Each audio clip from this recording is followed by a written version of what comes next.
Bonjour et bienvenue dans cette nouvelle vidéo. Aujourd'hui, j'avais envie de vous présenter un jeu qui me tient particulièrement à cœur. C'est un de mes coups de cœur, je dirais, du moment. Et je pense que ça va le rester parce qu'il est vraiment super. C'est le Endless Oracle de Eric Maille. Et c'est un projet que j'ai soutenu via Kickstarter. Voilà. Mais qui est toujours disponible sur son site, il me semble. En tout cas, je pense que c'est un produit qu'on peut se procurer assez facilement. Je ne sais pas s'il y aura le livret, j'imagine qu'il sera disponible, mais là il était livré avec. Je vous le montre parce qu'il est bien fait, je pense qu'il est quand même accessible via son site. C'est un oracle que j'aime beaucoup beaucoup, pardon, parce que le principe, je vais vous montrer d'abord les cartes. La boîte est super belle, hein, ça aussi. Et en fait le principe c'est que c'est une succession de paysages avec un fond commun qui fait qu'en fait ils peuvent se succéder les uns aux autres en quelque sorte quand on les place à côté. C'est l'idée de pouvoir créer des paysages, de pouvoir mettre les cartes en relation les unes avec les autres, et les dessins sont comme d'habitude avec cet artiste et auteur magnifique. Je vous les montrerai plus en détail. Le jeu, c'est des cartes assez fines, moi j'aime beaucoup. Le dos est super beau aussi, une sorte de chemin qui va vers les montagnes, vers les étoiles, vers la question aussi qu'on pose, ou les interrogations qu'on a avec ce jeu. Alors, je me souviens plus combien il y a de cartes. 53. 53 cartes. Donc avec une boîte qui est solide, et c'est pas mal parce que du coup elle résiste bien pour ranger. Elle est vraiment super top. Avant de vous montrer les cartes, le livret juste, c'est un livret tout simple. C'est en anglais, hein, tout est en anglais par contre. Ça, on n'y échappe pas trop. Mais le livret est assez bien fait. Il y a toute une présentation de ce qu'est ce jeu. Il y a toutes les cartes qui sont résumées avec les pages. Et on a des exemples de tirages qui sont proposés. Un tirage plus traditionnel ou des tirages un petit peu plus, je dirais, propres à l'oracle et aux influences de l'auteur, parce que c'est quelqu'un qui joue aux jeux vidéo, qui s'intéresse à la mythologie, aux récits, aux histoires, etc. Donc en fait, il a pris un petit peu il a différentes influences, voilà, c'est ça que je voulais dire. Et on a toutes les cartes avec ce qu'est la carte pour lui, les mots-clés, et puis une petite note créative à chaque fois qui rajoute un petit peu une compréhension en plus par rapport à la carte, une explication sur un dessin, sur un détail. C'est très bien fait, c'est très intéressant. Moi, j'utilise de manière assez intuitive, mais parfois pour venir compléter un peu un ressenti, c'est super top. Puis ça nous donne un peu le making-of du jeu. Donc c'est tout simple, on n'a pas les images qui sont remises, mais on a le titre en haut et c'est en ordre alphabétique. Donc on s'y retrouve quand même. Je trouve qu'il est plutôt bien fait. Hop. Et maintenant je vais vous montrer les cartes, les unes après les autres. Alors elles ne sont pas dans l'ordre, mais de toute façon il n'y a pas vraiment d'ordre, donc on s'en fiche un petit peu. Je vous les mets là, c'est pour le plaisir des yeux. J'espère que vous serez aussi enthousiaste que moi pour cet oracle que je trouve magnifique. Donc allons-y. En premier, The Wasteland, la terre désolée. Je vais essayer de traduire si j'y arrive à chaque fois. Les terres désolées. Le papillon. Je vais dire directement en français parce que sinon... La procession. Le mystique. Les bateaux. La petite maison dans les bois. Le héros.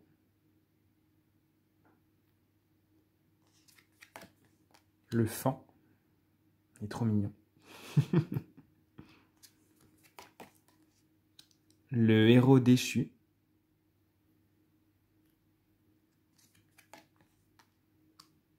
La cité distante avec ses murailles. Je ne saurais pas comment traduire. La cité murée et distante. Ouais. En tout cas, il y a une idée de muraille, de distance et d'une cité, quoi. Vous aurez compris. L'observatoire. Donc en fait, c'est très vaste en termes d'interprétation aussi et de symbolisme. Moi, j'utilise beaucoup mes codes personnels, mais c'est assez facile, je trouve, de mettre ses propres... de projeter son imaginaire sur les cartes. Le guérisseur. Et je trouve les paysages complètement magnifiques. La cave. Ou la grotte. Je suis pas sûr. En tout cas, c'est cette carte. Le point d'eau.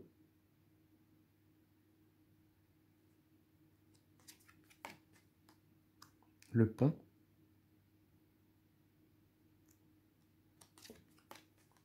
Les champs.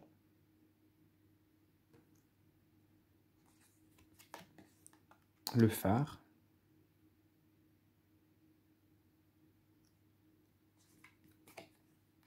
Le zénith. Très très belle aussi. Le chien.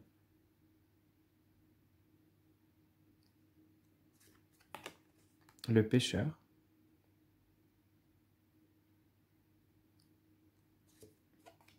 Le cavalier.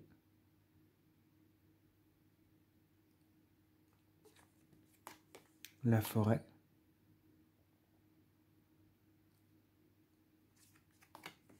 Le diplomate.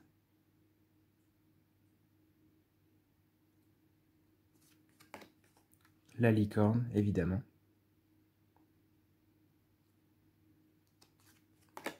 L'arbre.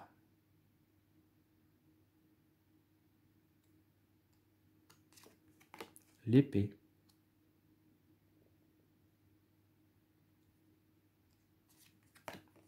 Le barde.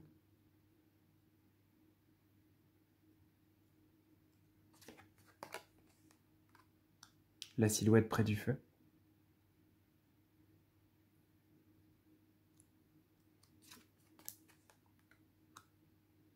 Alors, weavers, je sais pas, je dirais les tisseurs.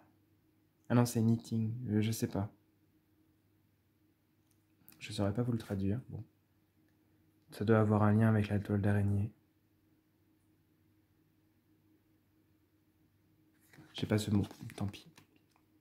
Le puits.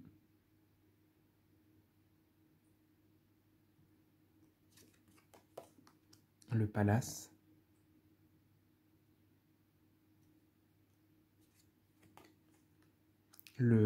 L'arche.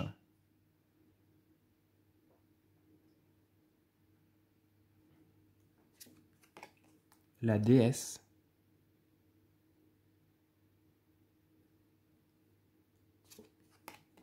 Le cercle des fées.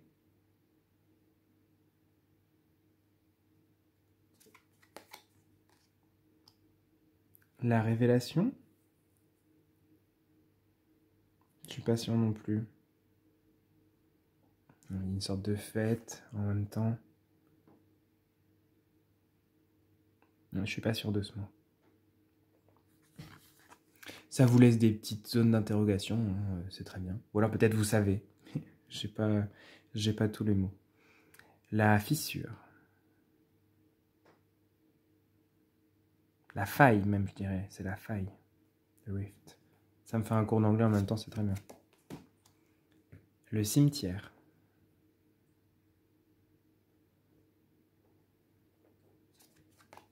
Les oiseaux.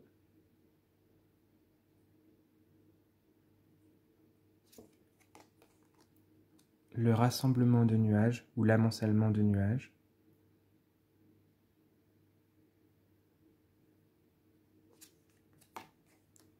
Le croisement.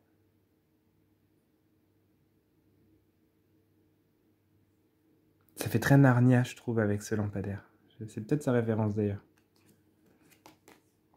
L'assemblée. Ou la cohorte. La montagne.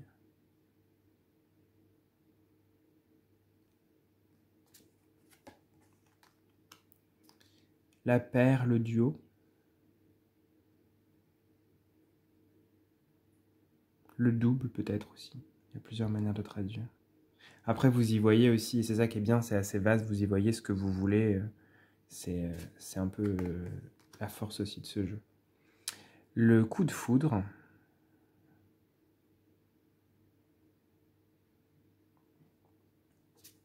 Ou l'illumination même peut-être. C'est pas enlightenment, mais la cascade.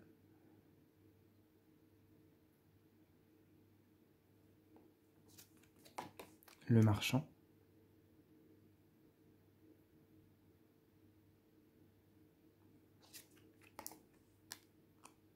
Les armées qui s'affrontent. L'affrontement des armées. Les géants.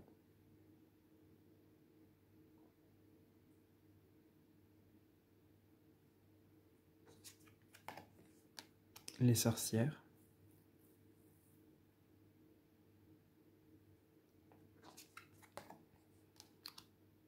Celui qui est venu avant. Ceux qui sont venus avant même. Ceux qui étaient là avant. Ouais. Ceux qui étaient là avant.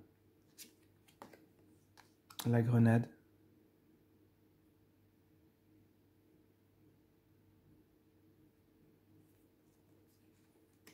Le chat.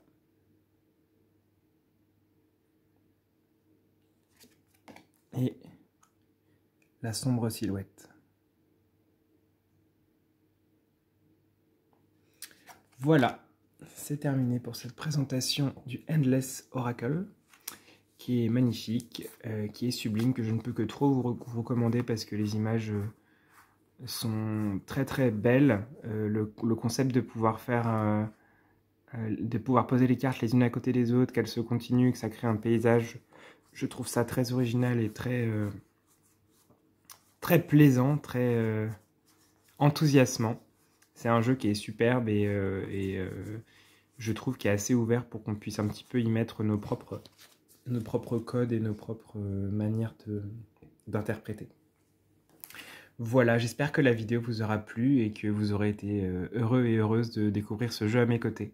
Je vous souhaite le meilleur et je vous dis à bientôt. Prenez soin de vous.